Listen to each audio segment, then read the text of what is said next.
This one's for Mommy! Mommy! Mommy!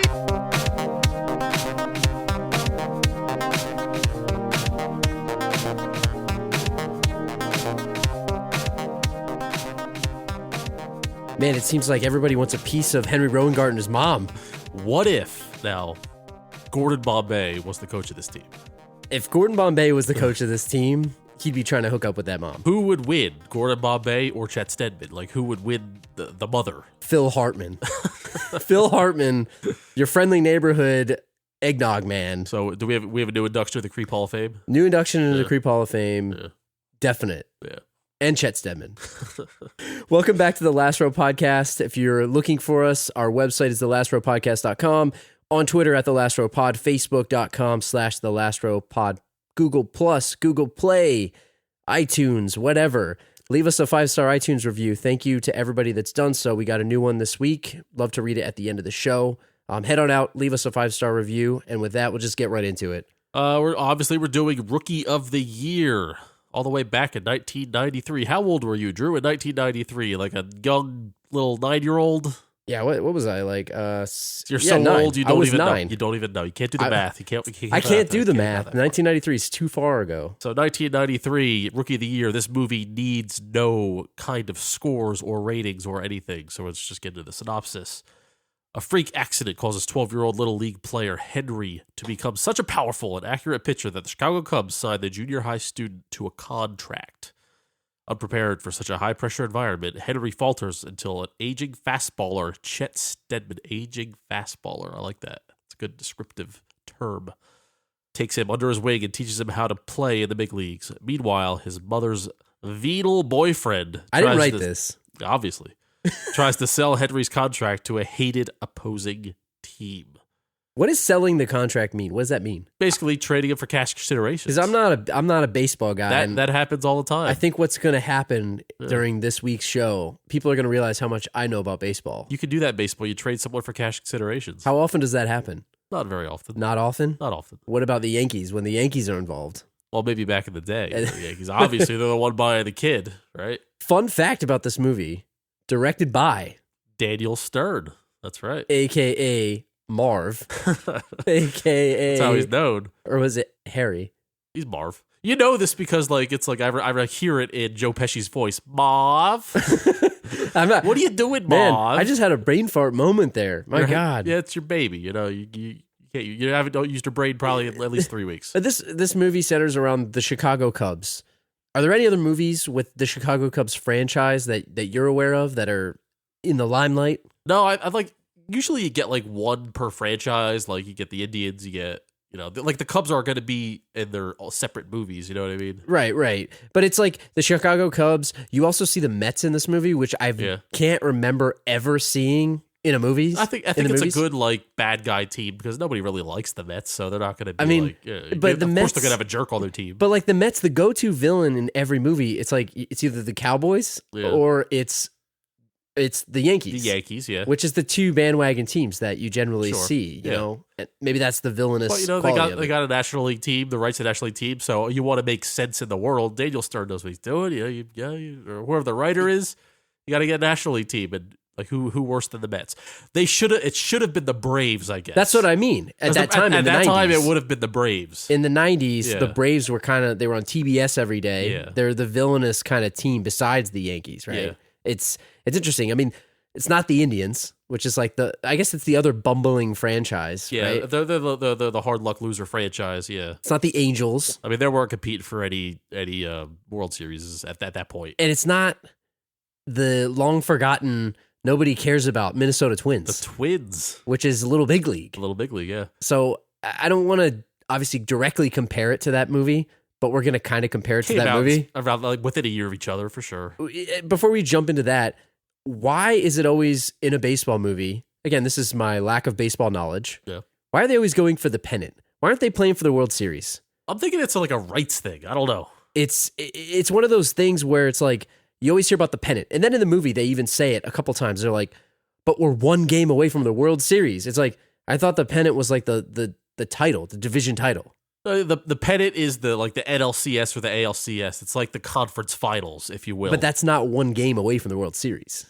If it's like Game 7. It's just weird. I don't know. They jumped around in this movie multiple times, and I guess I never paid attention to it because it never mattered. Yeah. And as I'm watching it, trying to analyze it for the show, I'm like, wait a second. What are they talking about here? Or unless they're talking about the division pennant, and then there's the league pennant.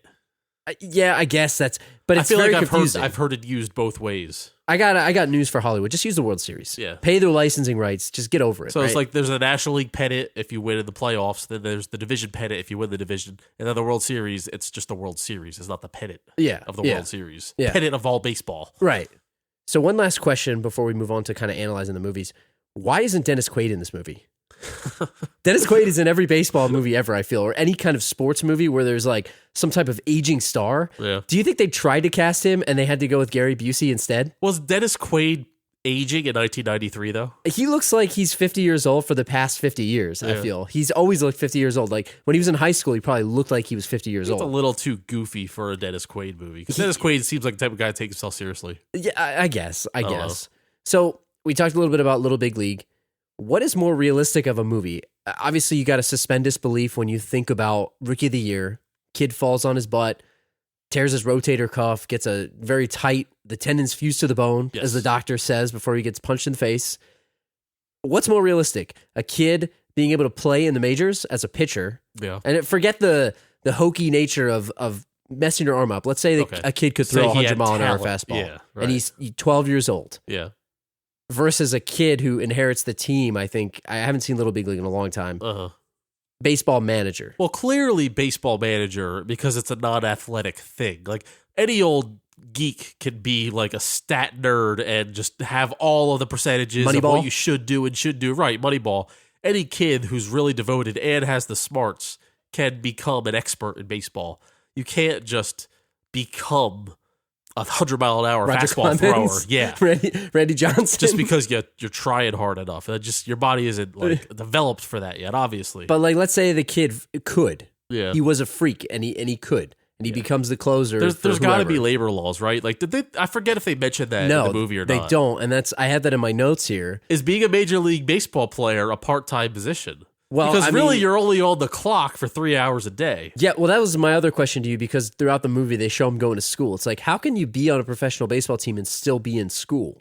It's not clear to me. Right. He's not at practice, and then he shows up to practice like they waited to after school before he had practice. Well, I don't know the way they do things in Chicago in 1993, but like the baseball season starts in April, so maybe it was just for April, and maybe like in the middle of May, school lets out for the summer. Yeah. You know. But, you know, what if the World Series Game 7? What if it's all school night? Then what? He was still in school. What if it's all school night? Hey, I know how old this kid is. This kid is, what, 12? If he gets bad grades, does he lose his eligibility? Exactly. And, like, say it's like, when I was 12, like, I had a bedtime. Like, I had to go to bed at, like, Right. 10, right? Well, you know that The World guy. Series is on until midnight. Listen, that guy, Jack, he's getting him out of all obligations outside of any type of endorsement deal that he's Yeah, got. Pepsi, right. Reebok, Yep. all these things. So one last movie that I'll ask you, what's more realistic? Yeah. Little Big League, Rookie of the Year, or Angels in the Outfield? Oh, well, Angels in the Outfield is based on a true story, so I mean, I've seen them. you know, if there were angels out there, Yeah. would they be selecting a team to root for and just lift Of up? course, it's the Angels. It's like why would you go against that? You wouldn't pick like the Devil Rays, Even would if you? they're the Los Angeles, Anaheim Angels. What if the Angels were ironic and they went to hockey and they just rooted for the Devils, That's a the Jersey Devils? Like, did they make like a That's metal why- version of Angels in the Outfield, like a New Jersey Devils Yeah. like ice rink? But movie? that's why Martin Brodor's so good. He's not talented. It's the he sold Angels. his soul. Yeah, it's how he knows where the puck is the whole time. He sold his soul Yeah, to the devil. exactly. Oh my god! No, but it's very cheap. It's like you can't have Christopher Lloyd fly and catch a foul balls for you. You can't do that. I totally forgot Adrian Brody and Yeah. Matthew McConaughey are in that movie. What did Both. Andrew Brody do? Was he on the team? Yeah, he's on the team. I forget. forgot his I know role. McConaughey was. He was like an outfielder before he was like Matthew McConaughey. A lot of people. Danny Glover was in Yeah. there. Joseph Gordon-Levitt, a young Joseph Gordon-Levitt. Let me tell you something about the manager in this movie. He's a poor man's Danny Poor Glover. man's Danny Glover, Like for he sure. kind of acted sure. like Danny Glover. Yeah. Actually, at first I thought it was Sidney Poitier because he had kind of the same like the way he talked and everything. Yeah. And I thought for sure I was like, oh, I didn't realize Sidney Poitier was in this Sidney movie. Poitier's got too much class for this movie. He was. I'm pretty sure he was in The Jackal. By the way, that guy from that thing. He was. So let me give you the premise of this.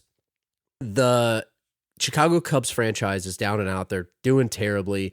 this guy, Dan Hedaya, is about to take over the franchise rights. He's always a slimy lawyer, or in this case, he's the GM, right? He is, right. He's always like, he's with you in the beginning, but he definitely eventually screws you over. It wasn't clear whether he was the GM or the owner next in line, but what they basically said was his uncle is the old man, Mr. Duncan, who owns the toy store in Home Alone 2. Sure. And he's next in line to take over this team. He says, I'm going to get it next year. Well, tough shit for you, Dan Hedaya. If you guys don't sell out every remaining game for the rest of the season, you're losing the rights to the franchise. Is that a thing? That's like a wrestling stipulation. That's what I mean. Where's Vince McMahon? You got to sell out the building or you're fired. Yeah, if you don't sell the arena, you're done. Yeah. Like, is that a thing in baseball? Do they do that? What, are they not going to make payroll? What are they going to do? It was very unclear. That's such a farcical especially term. Like a franchise as famous as the Cubs. It's not like some expansion team. You know, it's not a minor league team that's going to go move to another city. It made no sense. Right. But they had to do that. Just so happens at the game, Henry Rowan-Gardner catches a home run and he's got to throw it back, throws it 1,000,000 miles an hour. So he got the tickets from like the happy cast coming off day from his mother. So, but did she get them from the agent? Because another question that I have for you coming up is, what's the relationship between Dan Hedaya and Jack? That's a mystery to me. Well, I don't think there was a real relationship until like once the GM Jack Dan Hedaya found out who Rowan Gardner was, and he knew that this guy was in his life dating the mom, so to speak. Right. So that's when he like. I don't think this guy's like a baseball manager. But the guy... Or a talent... Is he a talent manager in his real job? They never really said. No. They just said, oh, I've been dating Jack for 3 weeks. And she was like taking him out. And he had the most like 90s outfit of all time. Yeah. Can we talk about this? He had a red Mazda Miata.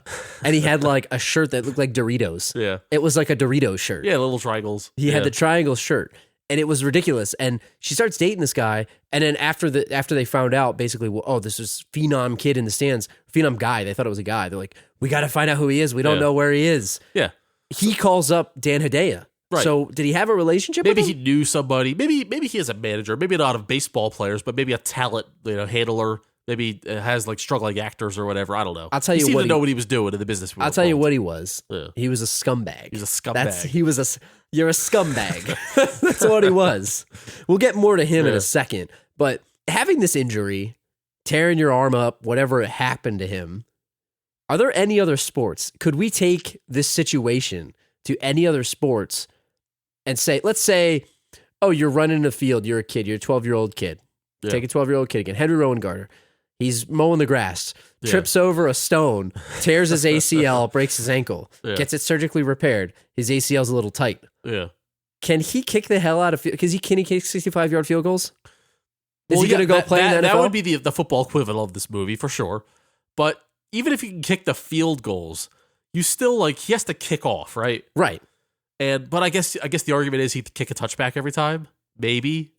But this is 93. This is before the rules were changed, Yeah, right. This is before the touchbacks were prevalent, unless he'd kick it out of the stadium. Yeah. But would that be the equivalent of it? Would he be kicking it out of the stadium? Right. But like the few times where he'd have to like make a tackle or like say they blocked it, right? He just has to get in the way? Yeah. So, and I'm thinking if he's a small kid, if he's like right around 4 something, right? So the trajectory of the ball is going to be more of a line drive scenario. Right. So I feel like he's going to get a lot of his kicks blocked. But there would be a thing where it's like he would kick it and they would try to block it and the finger would break and the ball would not like deviate from its path. It would go so... Like that would be a scene in the movie, right? The guy's hand would just break back. Exactly, yeah. What about like, okay, here, let me give you another scenario. Let's say he's in gym class, 12-year-old kid, gym class. He's, doing the V-sit and reach and he tears his groin and he's got to get groin surgery. Yeah. Can he go become a world-class goalie in the NHL? So you're going groin on me? Yeah. Like, let's say he goes and tears his groin, V-sit and reach. He goes a little too far in the V-sit and reach, trying to get that presidential. And he tears his groin, surgically repaired groin, just a little tighter, but it's also more flexible. And now he can do a crazy split. Like a split that his legs go up like above his head. Has a 12-year-old ever tore his groin? I feel like it's still flexible. I don't know if we can talk about that on the show. Well, it's a groin. Let's be serious. It's the medical term. No. I mean, but what you gotta have instincts to be a hockey goalie. But this might piss off some hockey fans. I feel like you could stop a lot of hockey shots with luck. I'm pretty sure. I think Didn't you say in one of the other things you said you could be a goalie against the Mighty Ducks in Mighty Ducks 1? Sure. And you could be good? Absolutely. I have to go back to episode 1. No kid, I said this, no kid could beat me in anything, all right? I don't know about that. I don't know. I would put the cutoff at 12. Any kid 12 and under, I could beat him at anything. I think I would bet against you. Except for those freak prodigy golfers. We've been best friends for a long time, but I feel like I would bet against you on that one. Only the golfers that could beat me. So you're saying a kid with a torn groin could be an HL goalie? Yeah, because I think you get lucky. And he has a disadvantage because he's small and there's a lot of area to cover. But that's the thing, you just go high on him. Okay. Right? So but what if he can kick his leg up that high? Oh, so he's got legs are like, it's like a G.I. Joe where he could just cycle around. The G.I. Joe with the broken rubber band in there. It's not going to be fast enough to get the over the shoulder. Like he can just kick his legs up. Like, you remember in, what is it, in Zohan when he kicks his legs up in the front? So like that. So wouldn't he be better off literally standing on his head? And just doing like a windshield thing with his legs so he could easily kick it out, right?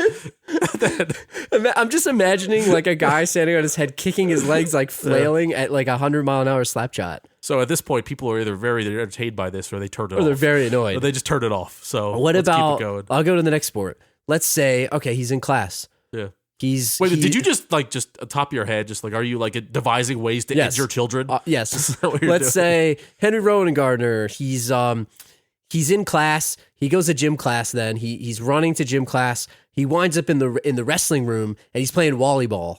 He's playing this volleyball game that I don't know if anyone else has ever played, but it's basically volleyball in an enclosed room. Yeah. It's kind of like handball. And you could just hit it wherever you want. There's made up games that you play at gym class that are super fun. Let's say somebody spikes the ball so hard, it hits his ankle, breaks both of his ankles. All right. And he's like down and out. That's a bad summer. He has to his both calf muscles tore. Yeah. So he's really in bad shape here. He's in real bad shape. He's got to go to the doctor. They surgically repair his ankles, surgically repair his calves. They're really tight. And his hamstrings get even more like outrageously strong. Yeah.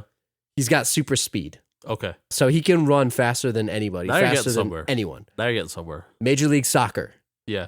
Can he be like a striker in soccer? If he can run like so much faster than everybody else? So he can run fast, but does he have added leg power? Or is the leg power the leg same? Power, he has kind of like an extra kick because of the hamstrings like got stronger because his calves were screwed up. You could juke out as many people as you want, but if you don't have the power to finish, the goalie is just going to easily stop your shot. Yes. Okay. So you say and you also have to have the accuracy because you could, like, Lionel Messi is nothing without putting it in the top quarter. So what you're saying is baseball's more realistic. Yeah. Okay. I guess he could set people up. But yeah. Like, what if he's like the assist man? No, there's so many defenders in soccer. And it's such a long field, and his endurance would be the shit. So no, I say soccer's way off. But he could be in the Olympics though. He could be a runner in the Olympics, right? What if? Yeah, I mean, I guess he could. What if there's a kid who got his lungs ripped out and he was surgically replaced with gills? Could he compete in the Olympics? He could. Michael Phelps. I mean, what about this? Let's say he was playing baseball in gym class. Yeah. And he was running around the bases and he broke his foot. Yeah. Okay. So they had to replace it with a literal lead foot. Yeah. Could he be a world-class NASCAR driver? He's got a lead foot. Could he be? The title of the movie's Leadfoot. Yeah. Leadfoot : faster. Faster than you. That's a bad colon. Yeah, that's a bad colon. So could he be an IndyCar driver? Like, what skills, what injury would he have to have? He could reach the pedals. How's he reaching the pedals? No, but they'll give him like a stilt. You know what I mean? That's gonna affect like the I don't know. It's gonna affect the timing somehow. Like, and I guess he needs extra forearm strength so that he could turn the steering wheel. Those drivers have years of experience. This kid doesn't have a learner's permit. I don't think I'd watch that movie. No, I don't think I'd watch that. I think you just made a bad movie. I think I made a series of bad movies there. So I guess bringing it back in outside of Leadfoot Faster, which is a terrible movie and a terrible colon. Can you go? Let's say you are the Chicago Cubs and you get this kid who throws 103-mile-an-hour fastball. He becomes your closer. Can you go from a piece of crap team to winning the pennant and winning the World Series ultimately? Is it going to affect you so much that you win? No. Most teams acquire relief pitchers and closers when they have a great team already and to get over the hump, you get the closer, right? Is it fair to say this team was like 200 or something? Yeah. The last thing they need is a relief pitcher, because the relief pitcher is the final step to getting a good baseball team. That's what I mean. It's like the icing on the cake. Right. Right? It's so, yeah. So his skill himself is not going to make this team better. But there's a little thing in baseball, though, that we like to call team chemistry. Now, he went into that locker room and he injected some life into that locker room. Does team chemistry come before or after the champagning? It's before the champagne. First you get the chemistry, then you get the champagne, then you get the women. Right? Then you get the khakis. Yes. So you're saying that he injected new life into the team because he was so good at his craft. No, it's not even he's so good. It's like he was brand new. He was like something that the world has never seen before. So he just unlocked all of that untapped potential in the entire team. So like every player, it's like when Wild Thing got really good in Major League. Yeah, they stepped their game up because he oh man, this kid's here, we can do something, So you're saying you would say, all right, you put your money on it. You say, oh man, Rowengartner's on this team. Let me go put it all for them to win the World Series. I wouldn't do that just yet. I'd wait a little bit. I was gonna say, like how ballsy. No, it's not a feeling? guarantee. You can't go sign a kid off the street right now and all of a sudden make the Phillies good. It's like you have to, it has to be an organic thing. It has to happen. It has to be an organic thing, yeah. How do you think Rowengartner did in his first game? So he enters this team with the world on his shoulders, right? Expectations, everybody's looking at him. This is like franchise quarterback level. It's a lot of pressure, 12-year-old boy. Everyone, all of a sudden, he's playing baseball in Little League at the beginning of the movie, and he's terrible. He can't catch a ball. How's he going to catch the pitch back from the catcher? See, what is that called? The return pitch? He still is very unathletic as a kid, right? It's that's besides the point. But yes. Just because you can throw fast doesn't mean you can throw accurately. And we were shown that. And we see that in the first game. He's throwing high. He's throwing wide. He's breaking ribs. That's what I mean. He hit a guy. He's headhunting. I wonder. You know what I would like to see? I would have liked to see them charge the mound. I would have really liked to see a charge the mound scene. Oh, that's a PR nightmare. You can't do that. That's the best part about baseball when they fight. You know what I mean? It's like, charging the mound and then they hug each other. You get a couple of those a year. It's always awesome. They hug each other and jump around, look like they're fighting. I know 12-year-old me, right? If I were put on a major league mound and I failed immediately, I would probably cry. If I hit the first batter I faced, I would cry. I'd be so upset. What if a roided out Hato hit a home run off you? Crushed it. Yeah, absolutely. I would think everyone would be so mad at me because I messed up. I messed up the Major League Baseball game. And dedicated it to your mother in the stands. Yeah, see, that's the creep. It's he dedicated it to his mom. I feel like the mother, the mom taunts wouldn't even register because he'd be so obliterated by that home run bash. Would you, let's say he's in his first game and they needed to sell out. We said this before. They need to sell out every single game for the rest of the season. Do you really believe they have this gimmick kid, a 12-year-old kid? These guys, I mean, the stands at this place at Wrigley were completely empty. Are they literally going to sell out the first game this kid plays, every single seat in the stadium? Do you really believe they will? No, if he were a position player, it would be more believable. He's like a closer. They weren't even going to use him his first game. Right. The owner had to call down and say, put him in. It's kind of funny because, he's a closer, right? And the team isn't good. Well, he's not the closer yet, I guess. I guess he they worked didn't decide. The role. He worked into the role. Yeah, right. So you're not guaranteed to play every day. Yeah, it would, I think for at least a week, people would be curious to possibly catch a glimpse of his arm, right? Sell out the stadium curious? Yes, because it's that much of a sideshow. They I might don't not know. even be Cubs fans. They might just be let's go take a look at this kid. There's a 12-year-old playing for the Cubs. That's crazy. You're going to go. I mean, I guess tickets are dirt cheap because nobody wants to go anyway. Right.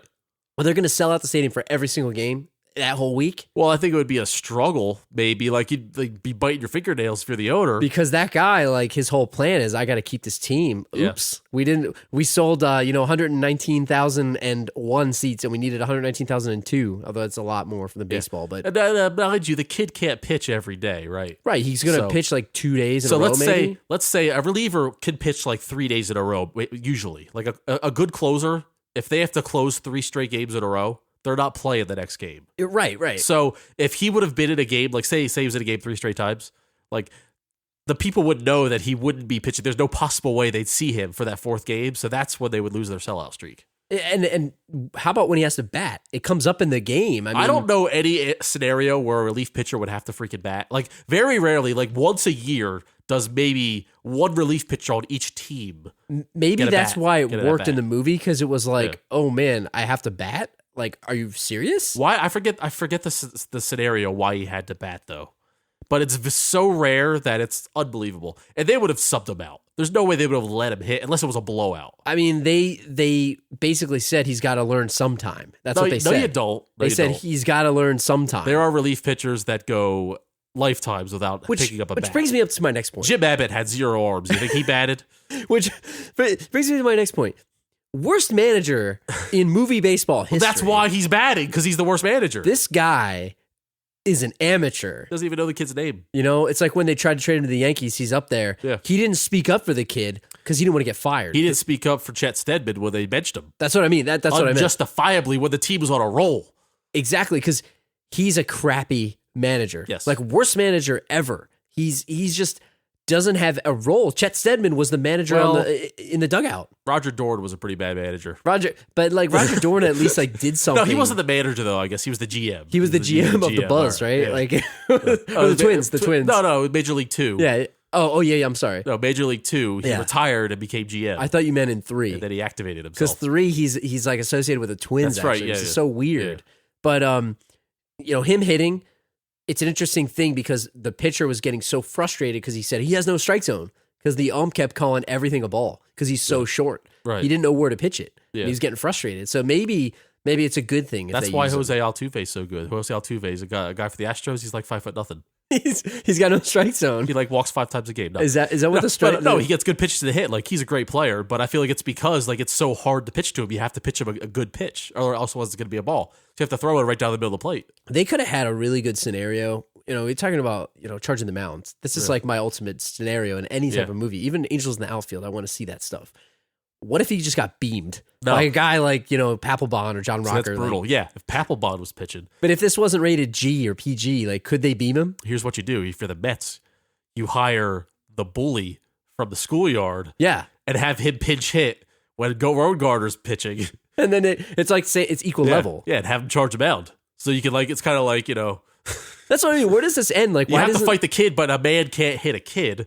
So you hire the junior high goon to beat him up for you. What's the locker room dynamic with this dude in here too? Like, let's say you got kids in the locker room. You're talking about hiring this other kid. Yeah. What is the locker room dynamic like when he rolls in there? They're all kind of like, the dogs aren't hanging anymore. They showed he looked at it, which was a little awkward for a kid's movie. So it's like, should he be there or should they not be there? I feel like he should have his own little private changing room, right. you know? But then everybody, that's like bad for locker morale because all the star player would be like, why does he get a private room? Why don't I get a private room? But isn't it like it? I mean, without saying it, but aren't they all sex offenders for exposing themselves to him? He's a 12-year-old boy. No, because he should be there.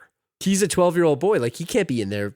Like, you know what I mean? So let me play devil's advocate here. Now, this may be a controversial topic. I don't know. I'm gonna just go for it. If a kid walks into a strip club, a 12-year-old kid, can you charge all the strippers for exposing themselves to him? Maybe not, because you're right. I guess that's a good analogy. Right? It's the same thing. That's where they're supposed to be naked. Yeah. They're not out in the streets. They're not in the playground. You're right. It's like people that go into the ocean and got bit by a shark. Yeah. It's like, why did he bite me? That's the shark's house. It's like you went into the shark's house, man. Sorry, your leg's gone, but the strippers aren't exposing themselves. They are, but they're not like. That's a good point. Yeah. That's a good point. Yeah. So get out of there, kid. So to learn the ropes of the locker room, teach him, how to not see guys hanging dong and getting offended from crimes is Phil Brickma. Phil Brickma, awesome guy, awesome character, underrated character, played by Daniel Stern. Daniel Stern, director and star. Starred and directed. Did you know this was the only movie he ever directed? This was like first and last. Really? Yeah. I always mix him up with the other dude, Chris the dude Elliott? who drinks. No, not him. The guy who drinks the pee in Dumb and Dumber.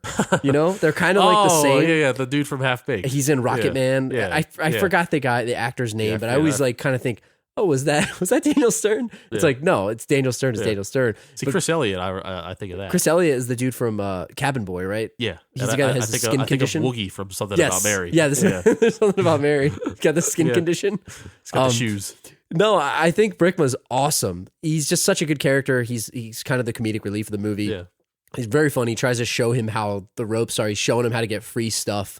He takes him to this nightclub. He's showing him how to play pinball. It's just really funny. It's a good relationship, I think, between him. He's obviously a bumbling idiot. Not sure how he's a pitching coach on a major league team.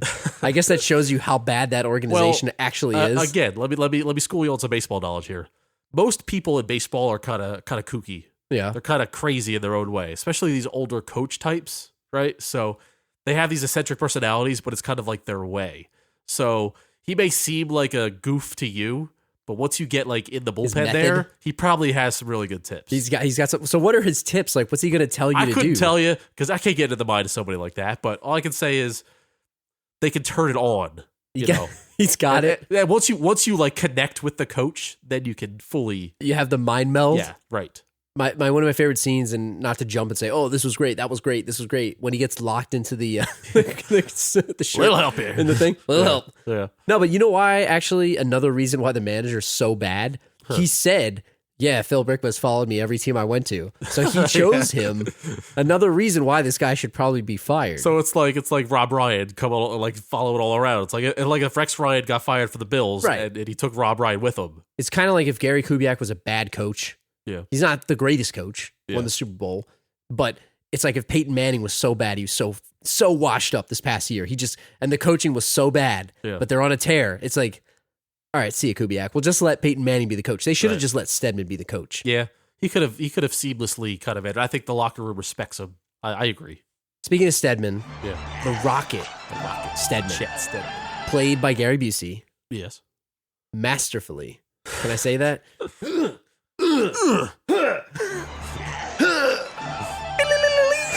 Like, Looking exactly like Mike Schmidt in this movie. you know, everybody in this movie had a mustache. Yeah. Like all the guys on the team. It was 93 a big mustache year for baseball. Yeah, baseball was like the last spot to drop the mustache. It was like a thing. Yeah, like baseball was hanging on to the mustache when it wasn't popular anymore. It was like the last sport to hang on to all mustaches. Chet Stedman's got a sweet mustache. Yeah. Real or fake? Was it That's real or fake? That's real. He You can think pull it so? off. Yeah. It looked a little bushy. No, I think he can pull it off. It looked a little bushy. No. I don't know. I don't think mustache technology was that good back in '93. But do you think like so the prosthetic was like it would be blatantly fake? Yeah, right. So yeah. they didn't have It'd be what like it the took. glasses and the nose thing with the little But, finger. yeah. he's got the Rex specs with a mustache attached to it. But he's a washed up baseball player. He says, "Don't call me the Rocket. Don't call me the Rocket. I'm not the Rocket anymore." He's too afraid to throw fast because he's afraid his arm can't handle it. Can't go fast like Ricky Bobby. Is that Can't go fast. is that kind of badass?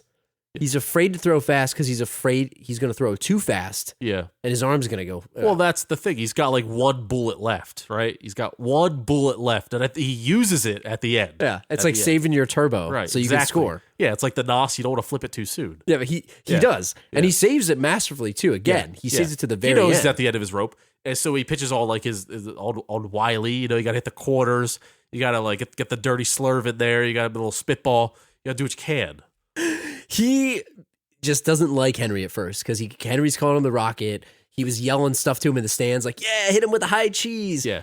In the stands before he was even on the team, and then once he's on the team, he hates Henry. Well, he's annoyed by it, but Henry's clearly like his biggest fan, right? But if you're a 45-year-old pitcher that just is had enough, if a 12-year-old kid's trying to like follow you around, maybe you'd be annoyed. He's like, "That's what? Now what? It's like my career's falling apart, and I got to deal with this now. Now I got to deal with this. Yeah, and he didn't know they were going to good. Yeah, but you know what? He's got to look at that mom. He was like, you know what? Kid's not so bad. That's what I mean. So did he befriend him because he saw his mom? Absolutely. Or was it a side effect of, oh, let me be nice to this kid? Oh, by the way, he has a mom that I would be into. He's genuinely a nice guy, so he could only hold the kid off for so long before he gave in and said, all right, let me show this kid around. I mean, once she saw his gold 93 Corvette, it was this, it was all over from there. Between Brickma and Stedman, it's like he had the sanity and the insanity, which is ironic that Gary Busey was the sanity part of it. The interesting thing about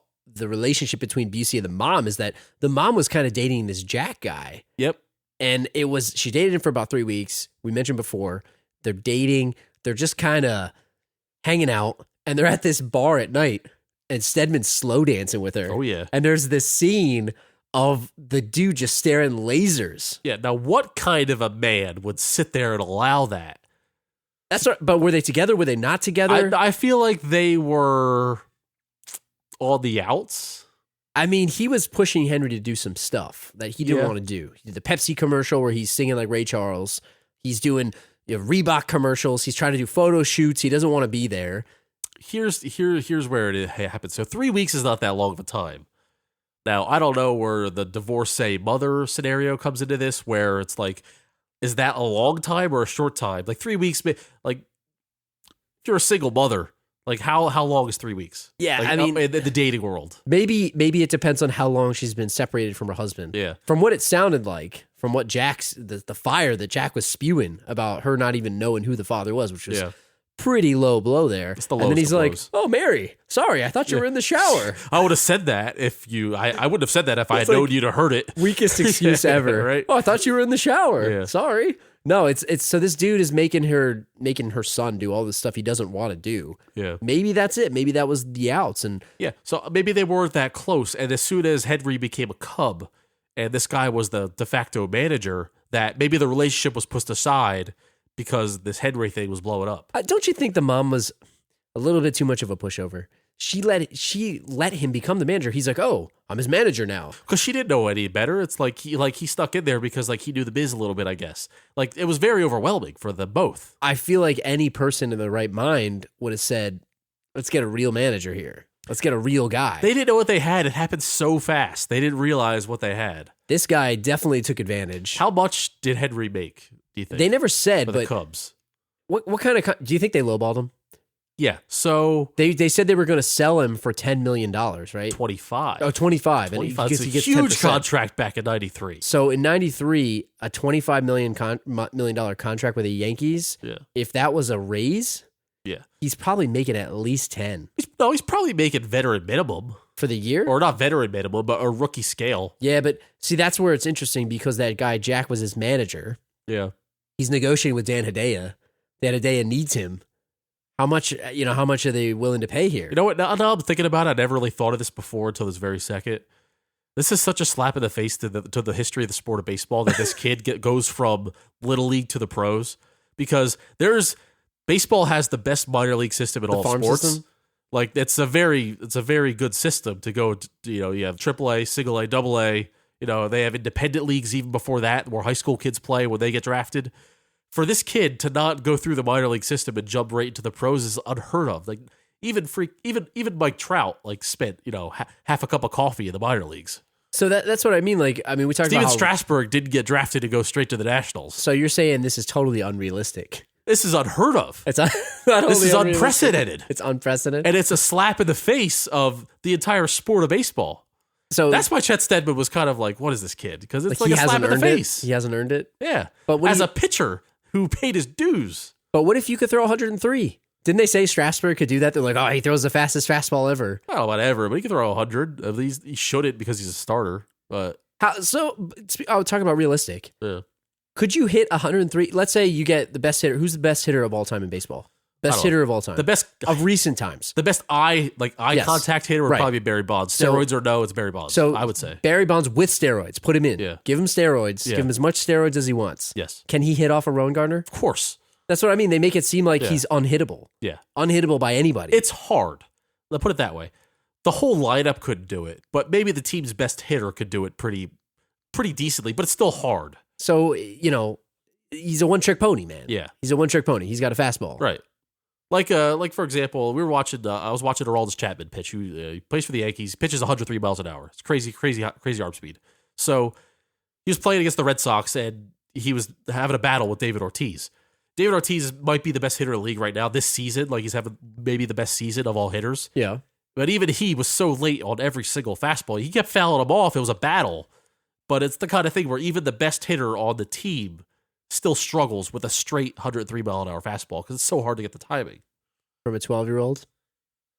For a 12-year-old, it might be even harder because he's short. So it's coming at you from a weird angle you're not used to. You're not used to that angle. Maybe that's why he's so good. It's not the speed, it's the angle. And now that I'm thinking about it, it's like the thing, it's like usually when you're like the pitcher would be like 6 feet tall and it comes like at a downward slope to reach the strike zone. Yeah. This kid is like pitching up to these belts.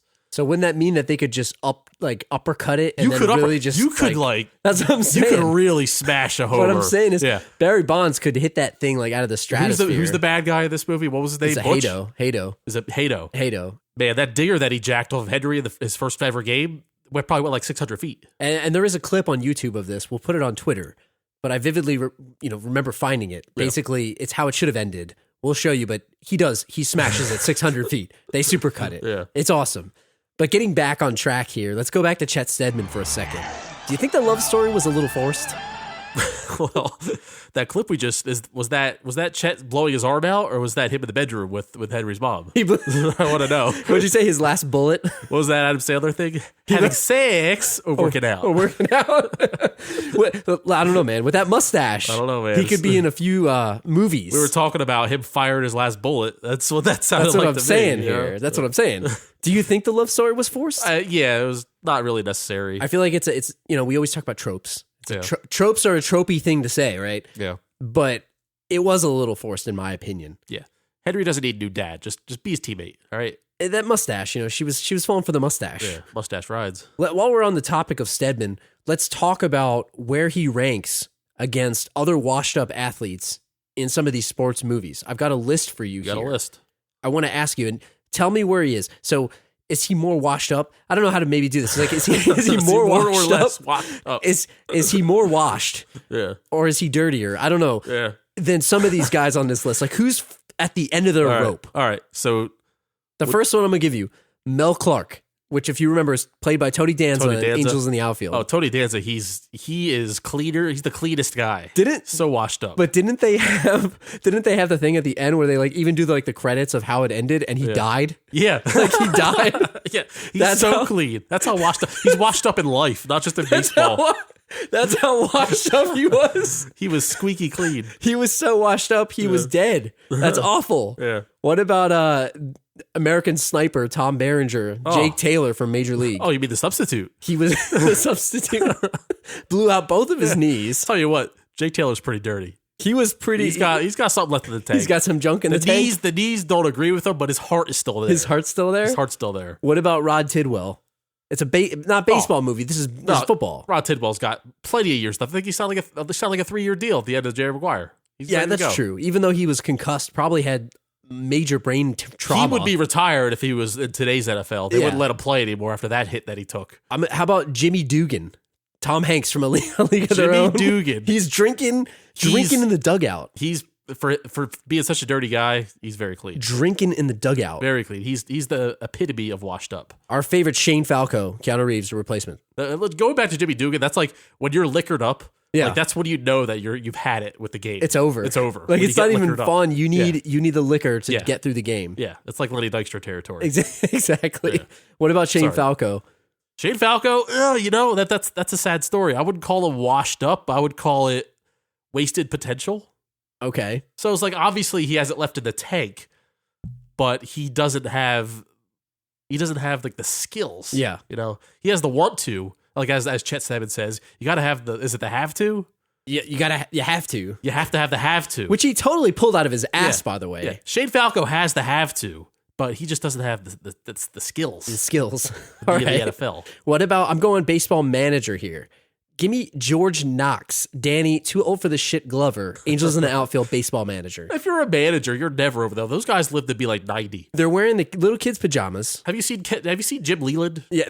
Charlie Manuel from the Phillies a couple of years ago? Charlie Manuel. Come on. Charlie Manuel looked like he was, he was really clean. He was very clean. You can't be washed up as a manager, though, but you're right. The pajama thing is just it's ridiculous. What about bowling? I'm going to give you Roy Munson. Woody Harrelson. So washed up. He is a fake hand. That's how washed up he is. So washed up, but sometimes you got one bullet left in the tank, like Chet Steadman, and he did have that. He's got no hand. That's how washed up he is, Yeah. What about Kenny Powers, another baseball player? Danny McBride, Eastbound and Down. Washed up, and he didn't even know it. It's the saddest of stories. He had a higher opinion of himself than most people. What about Cap Rooney, Dennis Quaid, Any Given Sunday? That's like the definition of washed up, where it's like he's got a half a game left in him, and he Yeah. pulled it off. And then he handed the keys to Willie Beeman, and that's like the perfect send-off. I like it. What, any other guys that you can think of? I don't know. See, I wanted to talk about Billy Chappell for the love of the game. See, this is not like a very popular baseball game. It's more of a romantic drama. So, are you going to skewer me if I said I never saw this? No. It's never not like one of those have to seen it. There's no have to in this. There's no have to. There's no have to. There's no have to. Yeah. So it's basically Kevin Costner plays this guy Billy Chappell, and he is like he's about ready to retire. He plays for the Tigers, and he's got like one more game left to play. And he's the old man. He's throwing junk like he's got nothing left. You know, his fastball's gone. He's washed up. He's like Greg Maddux out there at the end of his career, where it's like he's painting corners. It's like sad. Yeah, but he has no speed, but he knows how to pitch. Right? Okay. So he goes out and he throws a perfect game, and like the whole game is like they show like him pitching an inning, Yeah. and then they'll like flash back to like previous scenes where he has this love story with this woman. I can't think of the full thing, but it's a great movie. But that guy's totally washed up. Long story short, he's pretty washed up, but threw a perfect game on his way out. There's no better way to go out. He's pretty washed up. Yeah. Oh man.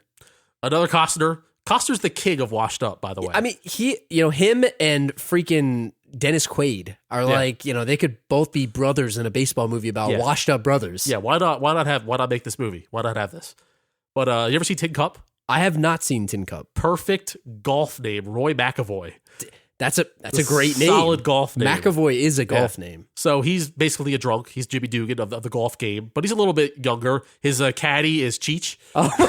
So I haven't seen this. yeah, and he's living in a trailer, and so the bad guy golfer pretty much calls him out on his manhood, gets him back in the game, and he goes out and he tries to win the U.S. Open or whatever the heck the thing is, Masters, whatever.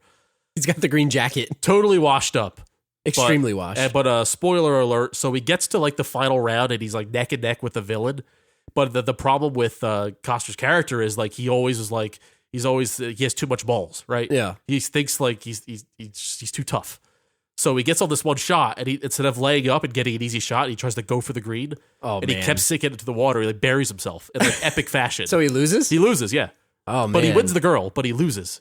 But okay, so you could say he sort of won. Yeah. If he got the girl. Yeah, he went for it, even though he had no business going for it. You can buy a green jacket at the thrift store. You know what I mean? Just pretend you won. So his comeback further cemented his washed upness. Pretend you won. Go buy a green jacket at the thrift store. Right, You're fine. You get that green jacket anywhere. And lastly, Crash Davis, Kevin Costner. I've never seen Bull this Durham. either. Basically, he's a catcher for the minor league team, which is the ultimate washed up. Yeah. If you're in your 30s and you're a catcher and you're on the minors still, you're How done. do you still have knees at that You're point? done. Really? Yeah. There was a Phillies player. I think his name was Coast. Was it Kevin? Yeah, Chris Coast. Chris Coast. That's right. Chris Coast. Yeah, he was a born minor leaguer. You know, he was in his 30s, got called up in his 30s, had a little bit of success. That's Crash Davis. Was that when you. Chooch was suspended for HGH? We don't talk about that. All right.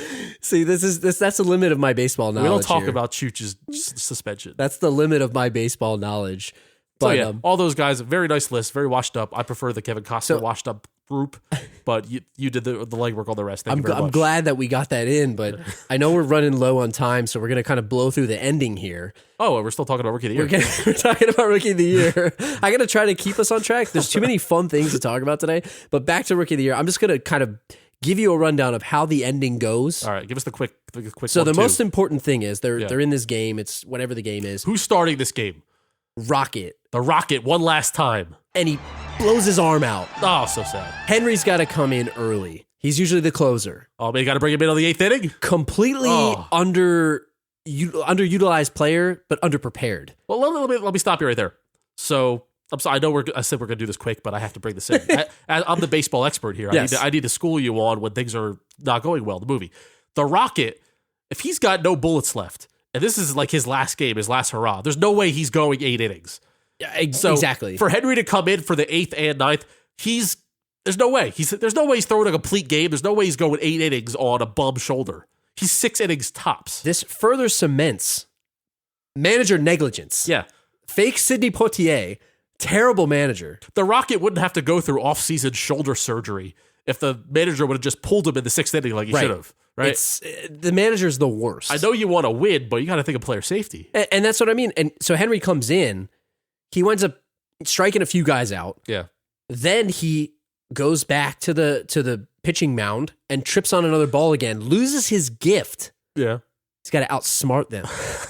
Is there outsmarting in baseball, Badway? If you're a 12-year-old boy, could you pitch it? Could you even throw it? Use to your the catcher? wily like Could you throw it to the catcher at that point if you're a 12-year-old boy? No. What's the distance in professional baseball? It's 60 not little feet league. 6. That's what I mean. 60 feet, Can 6 he throw it inches. 60 feet? The No, kid couldn't even catch. He can't use his wily like Billy Chappell in For Love of the Game. He's no Greg Maddux out there. Yet another reason, manager negligence. The worst manager in the game. This guy should have been fired. He should know his kid's got nothing left in him. Listen, this kid has nothing left. Just take him out. Anybody's better than this kid at this point, but he tries to outsmart him. And he does. They win despite the fact that he re-injures his arm. How the hell would that happen? Clearly the most unrealistic part of this movie. Yeah. Even more unrealistic than him straightening his arm and getting a rocket arm, because they would have taken him out. Let me ask you real quick. What's more unrealistic? The fact that he got injured in the first place, which gave him super arm, or the fact that he reversed it by having the same accident again? The fact that he got the same accident, because it wouldn't happen. Lightning doesn't strike twice, by the way. And the fact that Hato fell for the floater. It's like in the cartoons where like you bang your head and someone like bangs your head again to like snap you back into it. Yes. It's like that's exactly what happened. You're here. just furthering the CTE at that point. It's bad. It is a bad idea. Don't do that. Yeah. But he throws a floater, strikes out Hato because Hato like just sees this thing. Again, the clip we referenced, how it should have ended. Literally licking his chops. He would have crushed that thing. Man. I'm talking like broken the record, like steroid record of just the ball would have disintegrated. Yeah. So Betty from Sandlot Yes. literally knocks the cover off the ball. Yes. That would have been Hato. Dude, the ball would have, it wouldn't even gone anywhere because he would have like hit it through the ball. But The I ball don't would know. have split. There's something to be said for a ball being pitched so slowly that you kind of need that speed to really crush a ball. Don't But you? It just, I mean, this guy is clearly juiced up. This Yeah. guy's juicing. He Yeah. is so roided out, it's ridiculous. Like more than McGuire, more than Sosa back in the day. You know, and this ball's, he literally licks his chops, Yes. Badway. He's licking his chops at this thing. He just wants to kill this thing. Yeah. You think he would have did it? Oh, absolutely. So they would have lost. Yeah. At least, I mean, I can't say for sure that he would hit a home run. Maybe he would have gotten too excited, but he at least would have roped a double down the line or something. But they walked all these guys to try to be smart. They walked all these guys. They pretty much loaded the bases. I'm trying to remember. I think they loaded the bases because they're like, oh, we got to try to get everybody out, and then we're just going to strike this dude out. Yeah. Man, that is a ballsy move. Yeah. That is a ballsy move. But if they would have lost, let me ask you this. Now, we're going to hypothetical here. If they had lost, Yeah. what would the teammates have done to Henry Rowengartner for not telling them, hey, I don't have my gift anymore. Maybe I should tell somebody. Maybe let me be responsible and tell somebody. The teammates would have been fine with them because locker room etiquette goes where they knew that kid got them there. So, if not for his pitching arm, but with his locker room resilience, as we talked about earlier, about he brought the special into the locker room. What I know about this locker room is they don't follow protocol, right? They're hooking up with his mom like Delonte West, like LeBron's mom. Is that who it was? Yeah. Delonte West. Delonte West. That's what I'm saying here. You know, they're hooking up with his mom. I don't know what else these guys are good for. It's not you good know? for locker room morale. I don't know if they'd have taken it. Let me tell you this. Even if the team was okay with it, let me say this for a second. That city would eat this kid alive. The city would eat the kid alive, not the team. Maybe the coach would have thrown him under the bus because he seems like that kind of guy. That guy was a terrible Yeah, manager. so, I mean, the city would have thrown him under the bus. And that's what I'm saying, right? So the city, let me say this. You're a guy, let's say you're a professional athlete, you're like 35 and you blow the World Series somehow. Yeah. It's probably happened some before. I don't know much about baseball. Mitch Williams. Historic, right? I'm a Phillies fan. Okay. Mitch Williams in 93. Say Mitch Williams. Same year. That guy was like, I'm going to say he's probably in his 30s, late 20s at the oldest, right? This kid's 12. Yeah. He's got to go back to school in Chicago. Well, first of all, he's going to cry on the mound. Oh, Yeah. I'd cry if I was him. Second of all, he can't go back to school. They're going to kill him. He's They're got going to to crush him. Is he witness protection here? They would have had to move. He's very lucky that the guy did not crush that ball. That's all I'm saying. You remember Steve Bartman? Yes. Caught the foul ball. They had the clip of him like extending his arm. Yeah, he's got the headphones on. He Yeah. was there alone at a baseball game, which is like the loneliest thing you can do, I think. That is pretty lonely. right. Like you can go to the movie theater alone. You can even go to dinner alone. That's fine. That's fine by me. You go to a baseball game alone. Isn't that weird? You know what? I like going to movies alone because it's like watching a movie in my basement, it's except fine. I went somewhere to see it. Somewhat relaxing. But yeah, I would not go to a sporting event alone. That's weird, right? You go to a concert alone. You Yeah. go to a show. Yeah. You could do that. Baseball game alone? Not sure. Not sure I would do that. So the guy's a weirdo to begin with. Second of all, he interfered with play. If I was a Cubs fan, I would have never lived that shit down. You'd live in infamy. Yeah, I would. I might have sent him death threats. Who knows? I don't know how bad I would have There'd gotten. be a Wikipedia Yeah. page about if that had been Philly, the guy would have been toast. The guy would have been. Look, Chicago took it easy on him compared to what Philly would have done to him. Well, he does win. The movie Yeah. ends So the hypothetical side, he does win. showing him catch a fly ball, I guess, in Little League, right? Yeah. Flashes the ring, World Series champs. Yeah, man. What do you think about that? So Is that cocky? So the first thing I'm thinking is like, who's wearing the World Series ring while they're playing baseball? Oh yeah, I mean, You can't throw the ball with that hunking ring. That ring probably weighs 10 pounds. could you imagine Tom Brady playing in the Super Bowl with all of his Super Bowl rings on? Like, Yeah, come on now. you know, man, I could really see like Maybe that's why Eli sucks so much. Maybe he's wearing his rings. he's wearing the Super Bowl rings while he plays. That's a villain move, isn't it? He played 2 good games in his life, won those 2 rings, and then that's why he sucks the rest of the time is because he's wearing the rings while he's throwing it. He needs the power. Yeah. I feel like wearing the ring just out in the city, someone's gonna beat this kid up. He's a little kid. No, you can't take that ring to What's school. the crime rate over there? You can't take that ring to school. He You should can't probably do it. just sell it so he could go to Yeah. college. Yeah. You know? It's hard to sell it though. There's no eBay back then. It's hard to sell stuff like that. You take it to a pawn shop, they'll give you $100. They'll totally rip you off. Yeah. So another miscellaneous topic before we head out.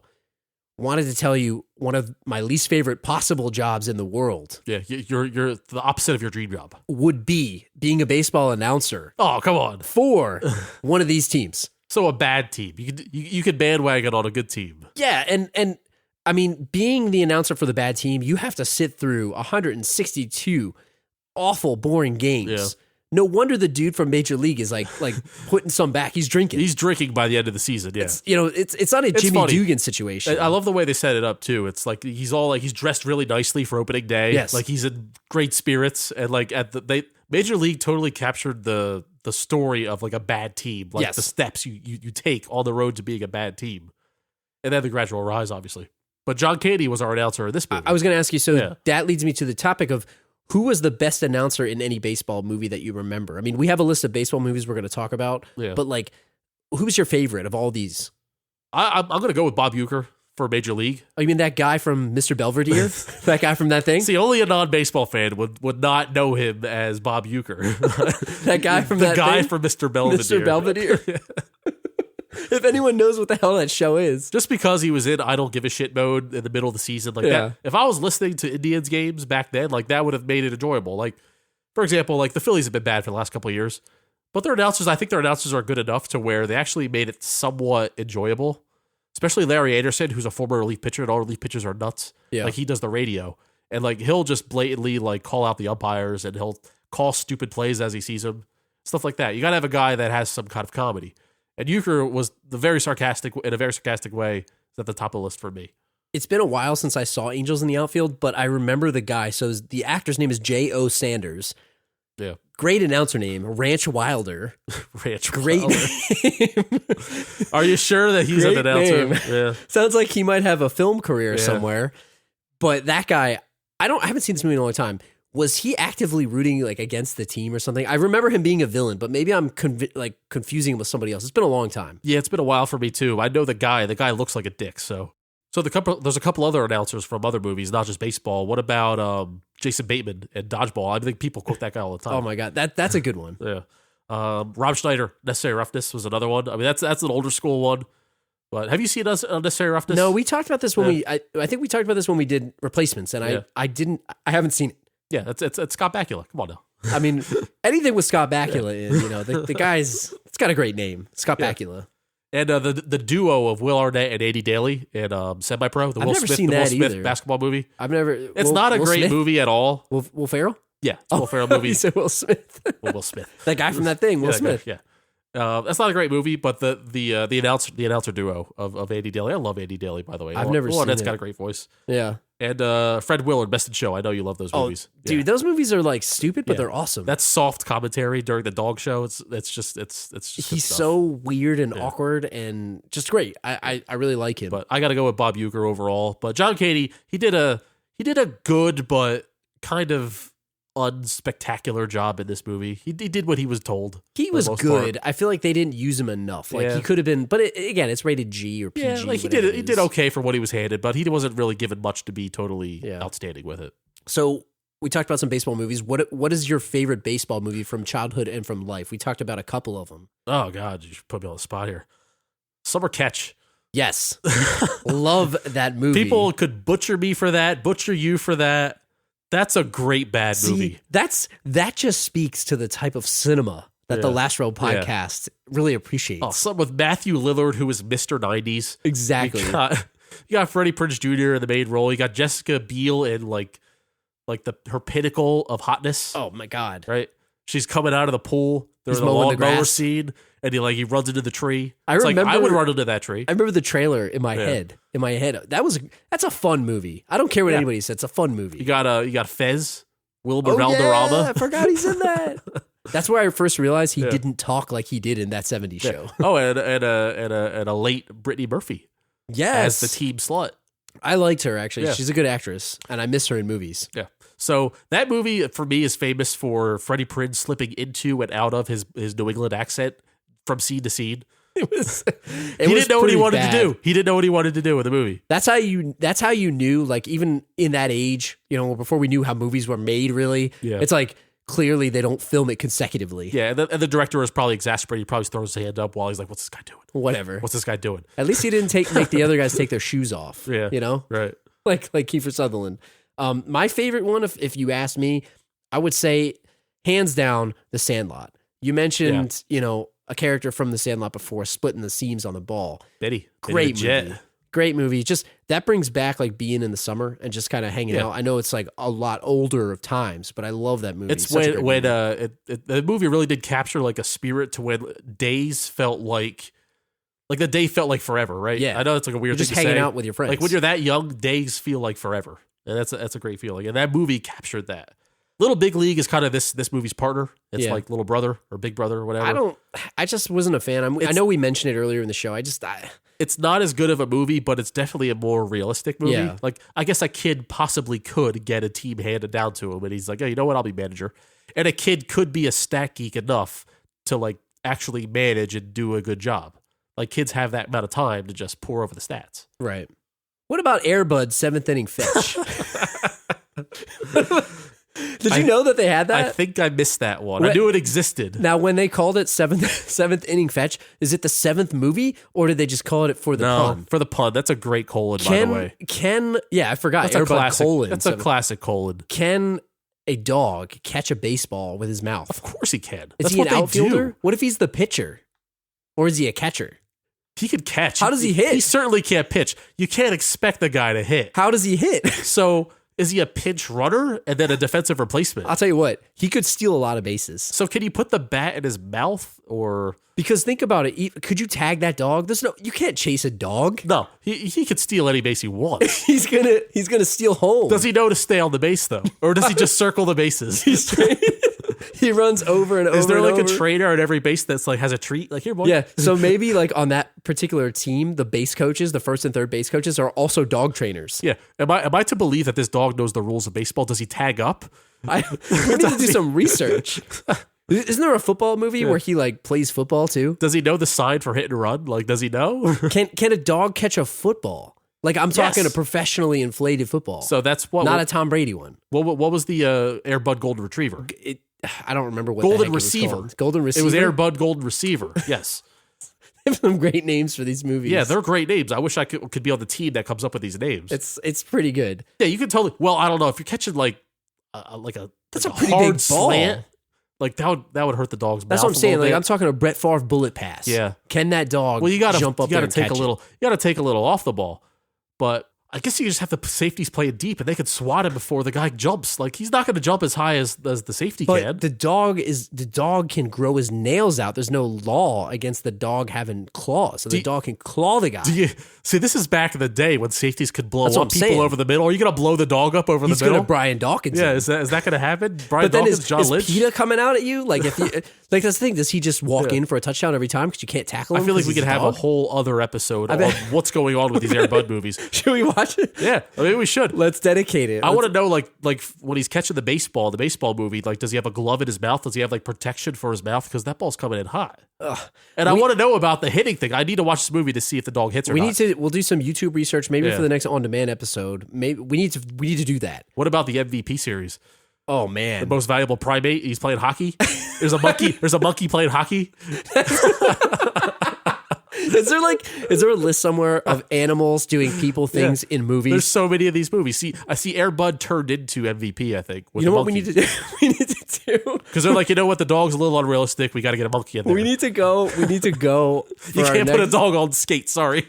Yeah, because you need 4 skates. Let's be realistic here. You gotta put somebody on skates. We can't do the Air Bud hockey. So we you gotta put a need 4 monkey in. skates. Yeah, sorry. Yeah, but what if he was the goalie? He could just stand there and he could jump. But that puck's gonna kill him. PETA would be all over that And movie. they don't make pads. They don't make those kind of pads for dogs. It's a more dangerous game, so they got to Right. get the monkey in. It's more human-like. That's more human-like. You Anyway, ever see a dog on ice? He's got no shot. a dog on ice is like it's like got all no over the shot. place. Like Yeah. Leslie Knope when she went out for her campaign election speech. I want to talk for another hour about these Air Bud We got movies. we got. Do we gotta go? I got to rein Unfortunately. this back in because we got to go. But there's one other thing that I wanted to say. Well, actually, 2 things. 2 things. The first one is we talked a couple weeks ago about Netflix reboots. Yes. This movie again is prime. Is it due? It's due. And I said prime because due. Amazon could pull it up too. Yeah. It's due for Due it. for one. It's due. Right. Dial this up. I want to see Henry Rowan Gardner just like playing in the minor leagues. So he's grown Rowan Gardner. Yes. Okay. He never made it to the majors, but he loved baseball so much. So you realize he'd be about 36 years old right now. Yes. Okay. And he loves That's fine. baseball so much that All he's right. playing with like a single A team. Okay. And Chet Steadman, played by Gary Busey today, Yes. is the baseball manager. Oh. And he's like ridiculously outlandish and the craziness that Gary Busey has turned into. If Chet Steadman has made it over, 23 years of coaching, and he still hasn't Is he like landed a major 85? league job, if he's still in single A's, then he's failed as a manager. He must be Gary Busey. Must not be Steadman. It must be Busey. Gary Busey is absolutely insane right now. You can tell from watching Entourage, yet another Entourage reference on the Last Row podcast. And any time you watch The Soup, there's a clip from back in the day when we used to live together. I remember, what did he say? I'm going to tear out your endocrine system. Endocrine system. No. What is he saying? It was from, you remember that show? You ever watch that show, I'm with Busey? I never did. It was a Comedy Central. It was like a docudrama.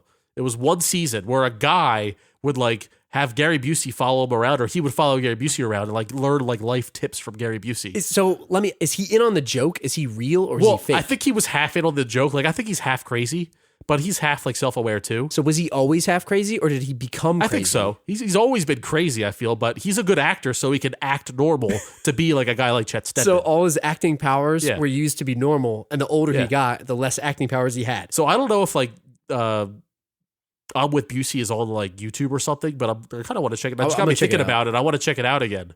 Maybe it's on the Comedy Central app. We got to Yeah. check it out. But it was one season. It was very off center, but it was very enjoyable. That's the ultimate Busey. I think that's where that came That's from. what I mean. Let me call up Reed Hastings. Let's call up, Bezos, and let's get this movie made. I want to see this movie. So what would happen there? So he's like hanging all by a thread. He has one bullet left in the tank. Henry. Yeah, he's got one bullet left in the tank. He's in the same situation. Let me ask you this: Does his special arm, does it come back? Does it come and go? It could be. Maybe it comes and goes. And he he never has it. fully lost it, but he has no control. And it's like he either has it one day or he doesn't. He doesn't. He can't tell from pitch to pitch if it's going to be the fastball or not.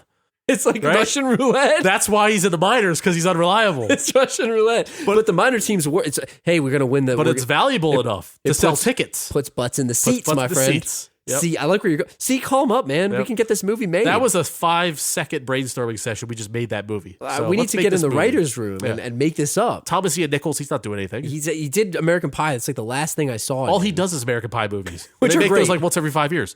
Gary Busey's clearly game. Right? Gary Busey's got nothing else going Daniel on. Stern will come back. Daniel Stern to direct. Yeah. There we go. Yeah. Let's get him. Let's make these connections. So one more thing, and I promise that we will go. You keep saying that. That We're not going guy anywhere. from That Thing.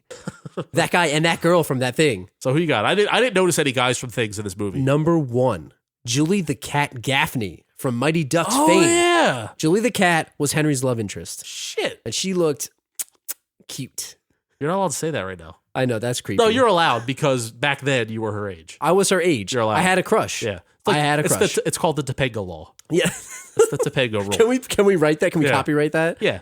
The Kelly Kapowski. If you were the Kelly Kapowski or the Kelly Kapowski. But rule. Kelly Kapowski was probably like 25 when She was the tip of older, the yeah. bill. So the Topanga rule in Topanga our rules- age frame works. Because she was young. If you were the age of the girl when it was live, then you're allowed to say she's have a still crush. cute and have a crush watching the kid version. We need to copyright this. This is dangerous ground right here. This is so let's move on. Let me give you one more before we Who else you got? Let me give you one more before we get canceled here.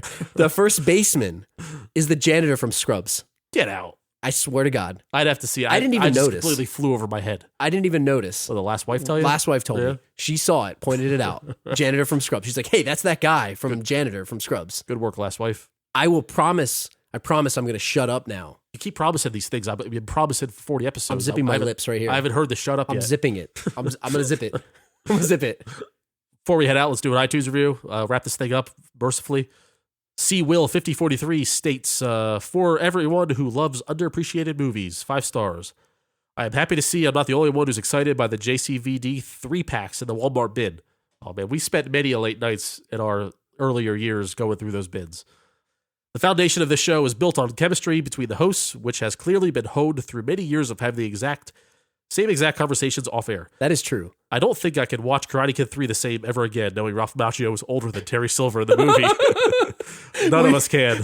See, Will, none of us can. We need yet another Terry Silver It's the kind reference. of thing where you once you learn something, you can't unlearn it. Yeah. I wish I hadn't learned that, and I wish I had spoiled that for all of you. You can't. You know what? I was on IMDb the other day looking at him. Yeah. And I don't know why, because it's you got to look up Terry Silver once a week, at least if you listen to this show. And he's in some other movie. It's like a direct to DVD movie where it looks like Highlander. I need to know what this guy did with his career, and I need to see him in more things. He should have had more villain work. Obviously, it would be a crime if he wasn't. My guess is he cut his ponytail too early, and he couldn't get casted. He was typecasted as a villain with the ponytail, and without it, he just couldn't get any work. So I feel like this episode's running on fumes. Yes. I think this might be running out of. Yeah, I think we have to tap out. I got one more bullet left, and it's to read how do you get in touch How do you get in touch with us? Yeah, that's our last bullet. TheLastRowPodcast.com at the Last Row Pod. Yeah. But really, TheLastRowPodcast.com at the Last Row Pod on Twitter, TheLastRowPodcast at gmail.com. As Badway read the iTunes review, thank you so much to everybody that's taken the time, right? Taken the time to leave us an iTunes review. We cannot say thank you enough. If you really haven't had the chance to do that, please head out, leave us a 5-star review. It helps us so much. And if you want to get in touch with us, follow us, find us, shoot us an email. We will get back to you personally. Thanks to everybody that's written in so far, and we'll see you guys next week. Woo! Yeah!